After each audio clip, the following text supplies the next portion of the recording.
Power of music is if you think back to the first time you heard your favorite song and you just close your eyes, it'll take you back in time to what you were going through at that time, the trials or tribulations that you've been facing. And if there's a favorite song that's your inspirational song, you will remember how that song carried you through some of the most difficult times.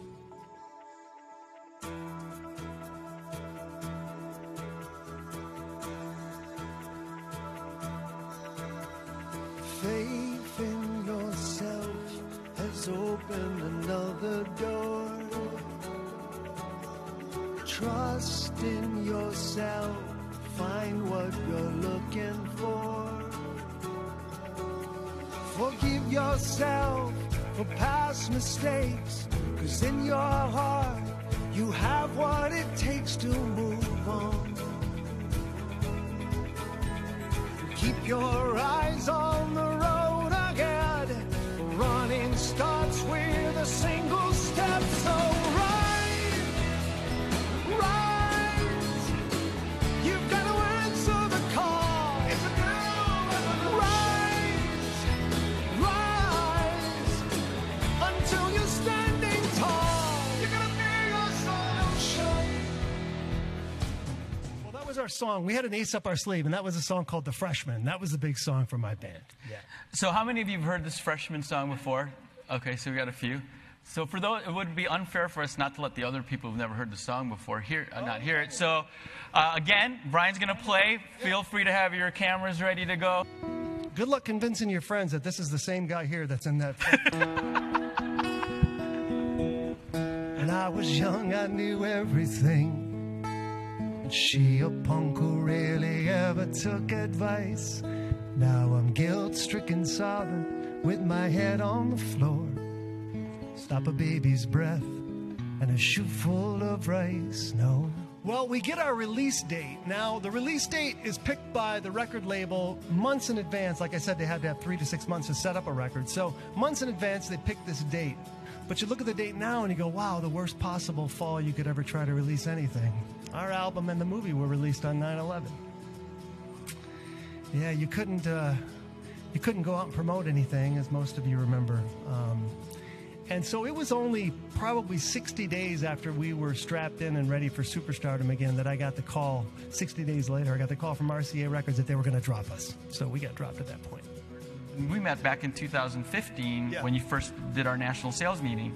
So if you think about this, where if you start off in the Holiday Inn and you were here, and then you were up here with the Freshmen, second album brought you here, and then when it got down here, where would you put your life now relative to the trajectory? I mean, emotionally, I'm on top. So you're up here? Best place I've been. I have a beautiful family, beautiful wife and kids, and I'm able to put them through a good school, which is very important to me, and I get to play music for a living. I mean, it really is the top emotionally. You know, as far as the popular, how popular I am, I'm at that place where I get to do anything I want to do and not worry about it. Faith in yourself has opened another door. Trust in yourself, find what you're looking for. Forgive yourself for past mistakes, 'cause in your heart you've got what it takes to hold on. And keep your eyes on the road again. Running starts with a single step. So rise, rise. You've got to answer the call. What is it from Brian's story of success that can we apply to ourselves? And I think the first thing that we should take a look at is, number one, it's find your focus. Where did Brian go to find his focus when he had to write music? Storage unit, right? I'm not saying that you should all go out and buy a storage unit. All I'm saying is ask yourself, when you first got in this business, where did you go to get your inspiration?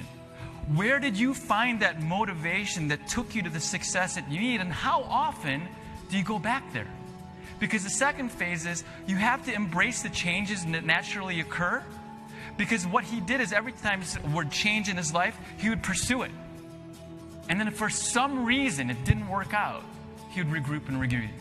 So he'd come back and say, okay, I didn't give up. What is it about my life that I'm now aware of that I need to apply, maybe make a minor adjustment? And the biggest one, I think, came out with what? When he got that email?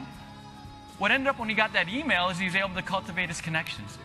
What would have happened if, number one, he had said, I definitely do not do birthday parties because I am a rock star. 11 years of a lot of shows, over 100 a year, and you're all doing the math, $2,500 a piece. That's a lot of opportunity that he could have lost if he chose not to cultivate his connection. And if you listen to his answer that he just gave us before about why he loves where he's at right now, he gets to pursue his passion.